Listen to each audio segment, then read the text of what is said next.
Japandul tumaya poti la ñaanal iyo yaay xareru balaw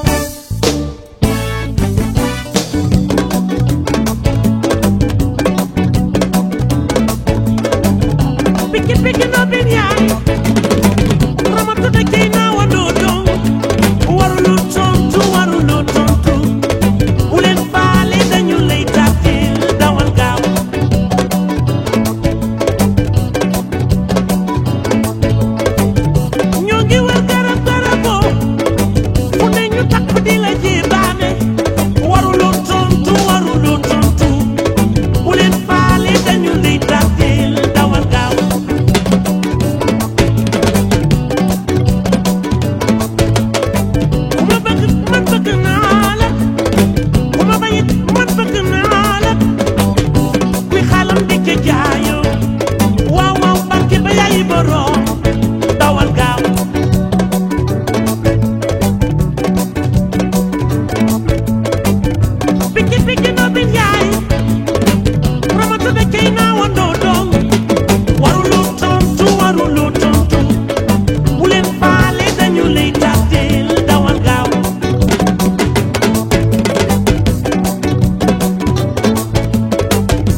Assane Kandji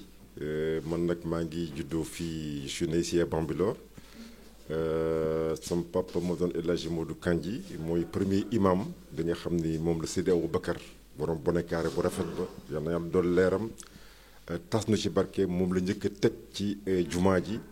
bi mu génnee àdduna itam ñu ngi ko denc ci biir jumaa ji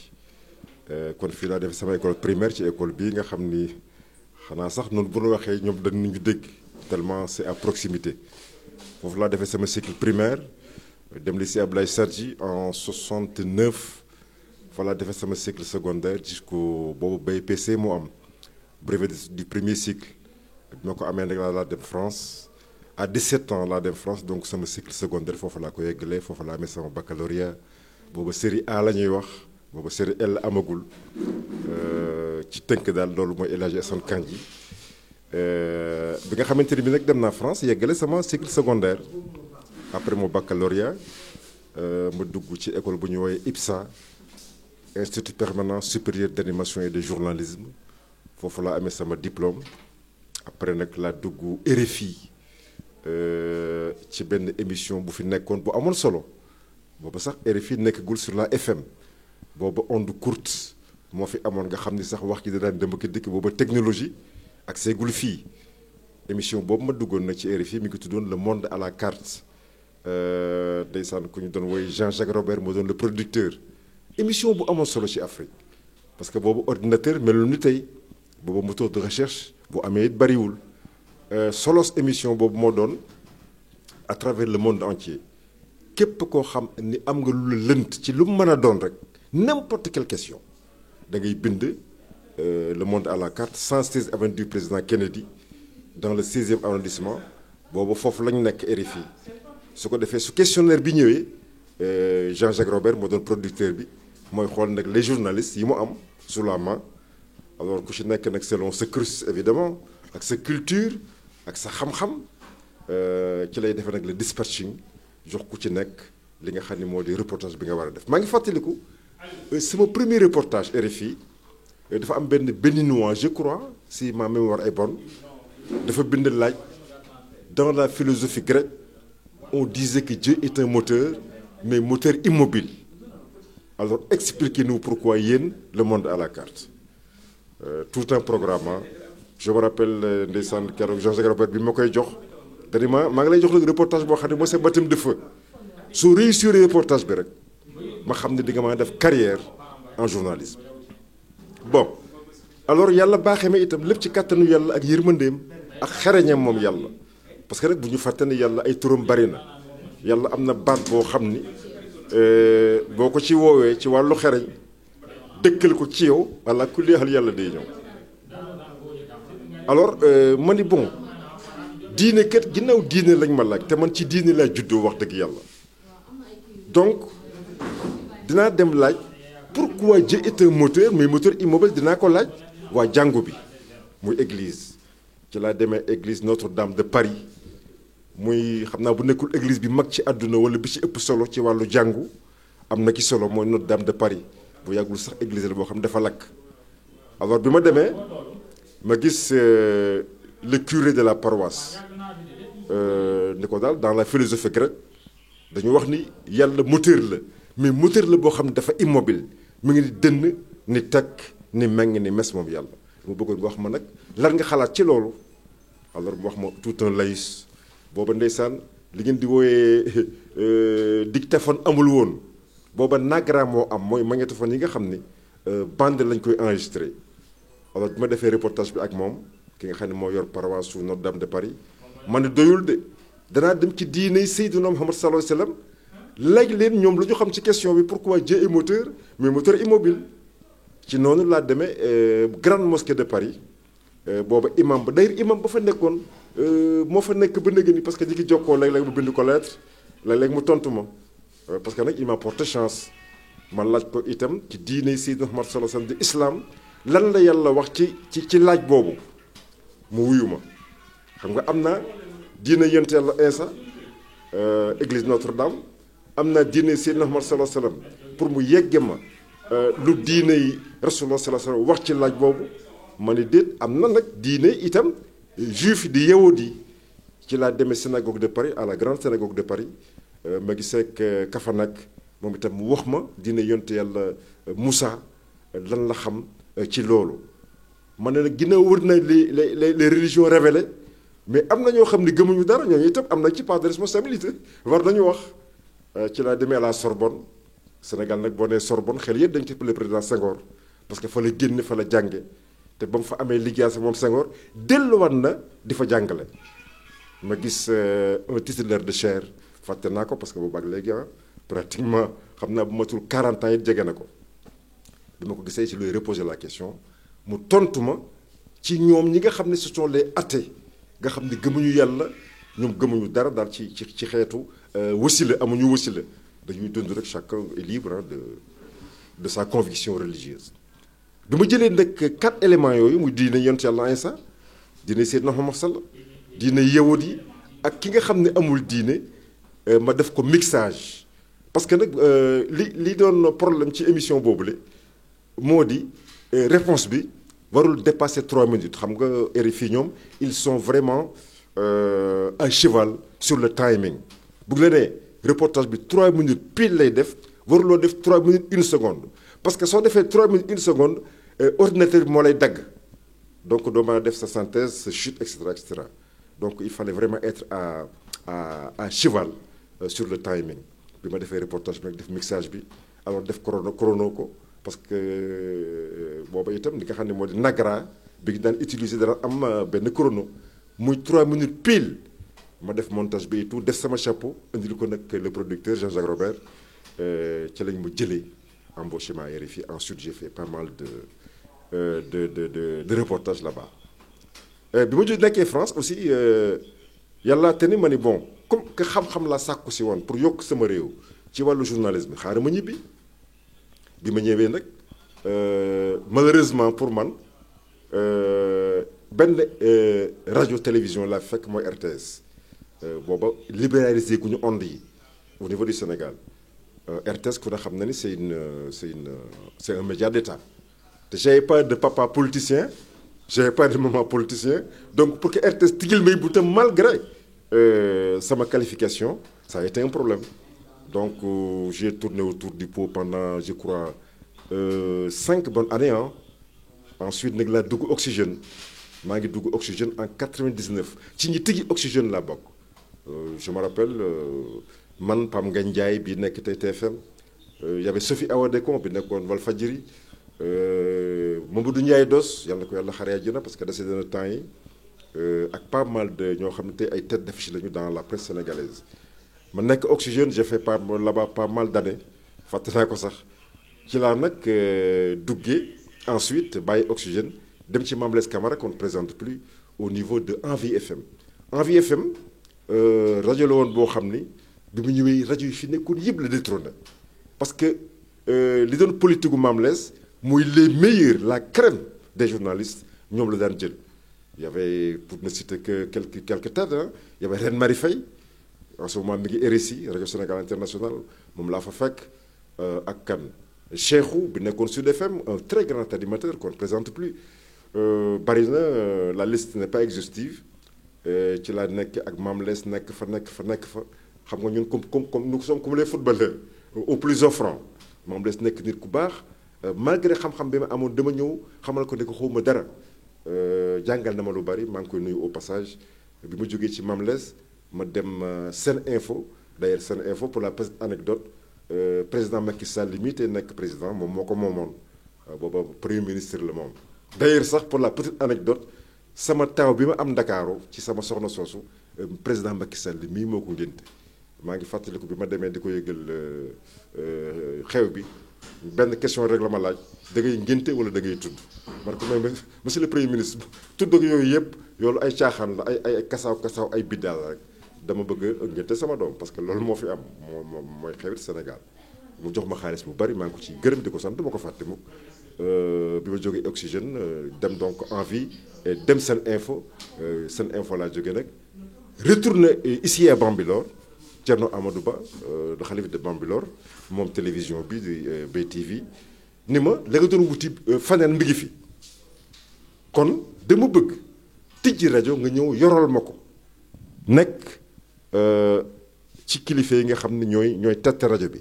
parce que jàngoo bëgg tari du sotti kon loolu yaa ko moom la nga doon wuti daal am na fi rajo baa ngi nii teg naa ko sa loxo man maa tijji rajo bi maa fi njëkk a def journal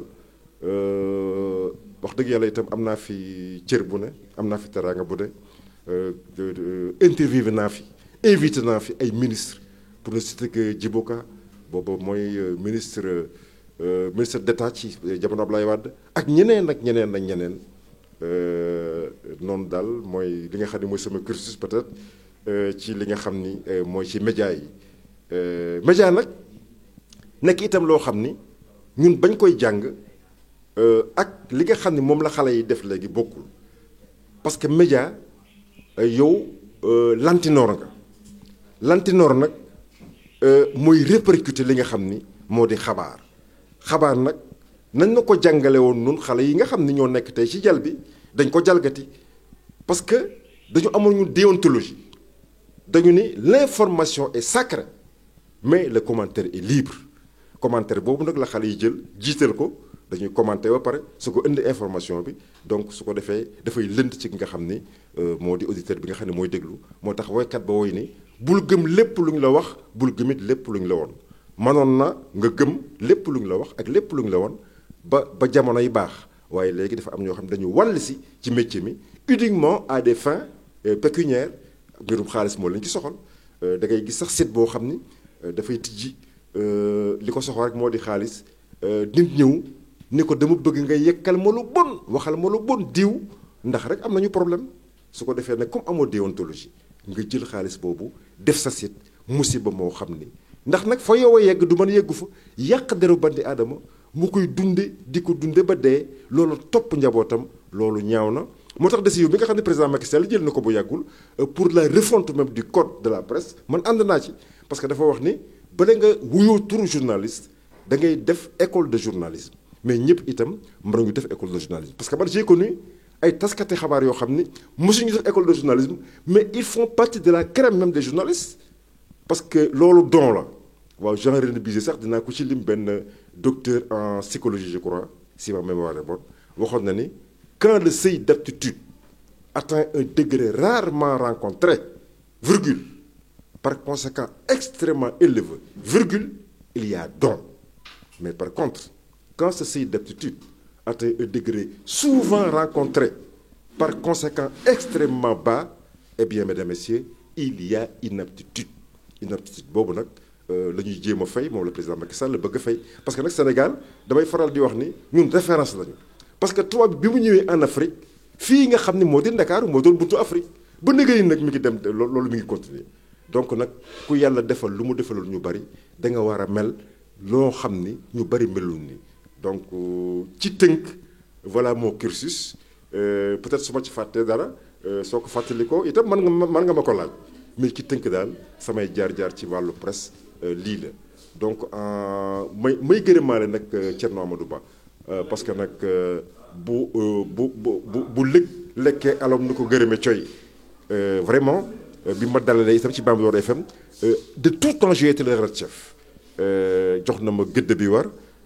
jox na ma considération bi war donc man sama retour lan la séq ak moom mooy faire en sorte que rajo bi ñu koy déglu damay faral di wax xale yi ni leen sama éléments yi ñoom itam ma ngi leen di gërëm au passage dama leen ni rajo communautaire am na mais information communautaire am na mais dimension radiophonique dimension média ce n'est pas parce que média bu ndaw la intrinsèquement parlant mais li nga xam ne moom lay bëgg mooy heure information bu jotee ñun ñuy def liggéey boo xam ni ñi nga xam ne ñoo préféré déglu information rajo yu mag yi ñuy déglu Bambilor FM parce que fii boo ko dégloo da nga leen di information de proximité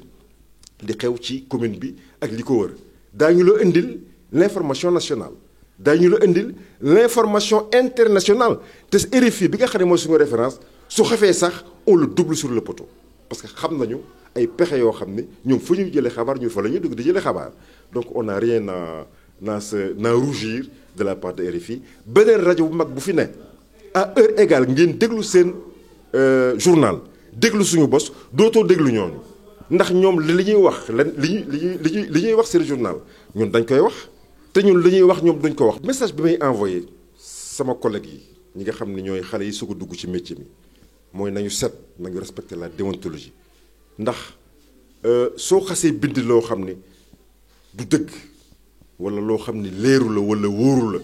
loolu lépp li koy indi mooy bëgg scoop mooy ñu naa tel média de moo ko njëkk a wax loolu baax na mais di demee ak lu wér te wóor di slogan boo xam ni dama bëgg xale yi di ko consommer nañuy def di bind di wax loo xam ni dëgg la parce que bari na ay doomu aadama yoo xam ne seen dund yàqu na seen dund famille yàqu na ci lépp rek ci loo xam ni tuuma la boo xam ni parce que fi ñu toll ci Sénégal la am na ñoo xam ne defe nañ lu ñu gis ci télévision rek dëgg la am na ñoo xam ne lépp defe nañ lu ñu dégg ci rajo rek dëgg la su ko defee nag moo tax journaliste bi nga xam ni moom mooy jàllale xabaar bi na def attention ci loolu ndax yàq deru doomu aadama Olof Njaay nee na fa yow yegg du man yeggu fa. deuxièmement li may conseiller xale yi et surtout ceux qui font la presse parlée télévision rajo titres yi day des gis nga titre la une ni ko presse écrite bi defee ñun ñu ko koy defee itam muy les titres mën nga ci jaay journal te sax doomu aadama bi du déglu li nga xam ne mooy toj ba donc titres yi na ngeen ciy gën di attelé wu titre ba nga may jàngale journal dañ ni ma soo defee sa journal ba pare nga jox ko 3 heures de temps pour tabax l'ossature du journal war nga jël 1 heure de temps tabax li nga xam ne moo di titre parce que titre lu am solo la maa ngi fàttali ko bi ñu koy jàngal dañu daan wax ni su ngeen di def titre bu leen utiliser verbe xam nga bëgg a def phrase sans verbe loolu daanaka mooy nga jël bànn arrêt mi ni ko del noo yi te ruuxu gi du dem waaw c'est très contradictoire mais à force ngay liggéey ci loolu di bind des phrases sans titre am na parce que titre dafa war a nekk une succession de mots choc parce que loolu mooy choqué auditeur bi ba su déglul titre bi am envie déglu li nga xam ne moo di le développement du journal. Mesdames, Messieurs, bonjour, bonsoir, merci de votre fidélité. 14h pile, la grande édition. Ne respecte pas du tout les normes minimales pour l'élimination de la traite des personnes dont fait partie intégrante la mendicité et cerise sur le gâteau. Le phénomène est même devenu l'apanage de personnes n'ayant aucune tare, ni physique ni mentale. Merci Sega Diankha. Quel coffre ce jeune homme. Sega Diankha à la vitesse du ballon. Merci. La presse du jour, mesdames et messieurs, lue et commentée par la bouillante et bouillonnante Fatou Diom. Et là également, je pèse mes mots. Merci à vous, Fatou Diom. Quelle pêche cette fille, Fatou Diom, qui a mené la presse du jour À tambour battant, merci. À 14h26, mesdames, messieurs, c'est la fin de cette grande édition de la mi-journée. Mais avant de le boucler, un dernier rappel des titres. Le département d'État américain indexe l'État du Sénégal. Notre pays ne respecte pas du tout les normes minimales pour l'élimination de la traite des personnes, dont fait partie intégrante d'ailleurs la mendicité. Et cerise sur le gâteau, le phénomène est même devenu l'apanage de personnes n'ayant aucune tare, ni physique ni mentale. Vous avez suivi l'excellent reportage de Jérémy Sagna dans cette grande édition. Le syndicat des travailleurs de la justice intensifie la lutte. 48 heures de grève renouvelable et une marche le 14 juillet 2020. Mariama Diémé nous en a dit un tout petit peu plus. Sur l'international Bénin, rumeur de coup d'État, plusieurs officiers supérieurs ont été arrêtés. Toujours sur l'Inter, le Conseil d'État français donne son feu vert pour la hausse controversée des droits d'inscription pour les étudiants étrangers décidée en 2018. Vous avez suivi les explications de Demba Anne dans ce grand journal. Après les sports de Sega Dianka, à l'instant pour clore ce grand journal, la presse du jour est élue et commentée par l'inégalable Fatou Diom, que je remercie. Merci également à Aronoso à la technique. Merci à la réalisation avec Lansana Fall. Mesdames et messieurs, merci à vous. Excellente fin de journée. À demain.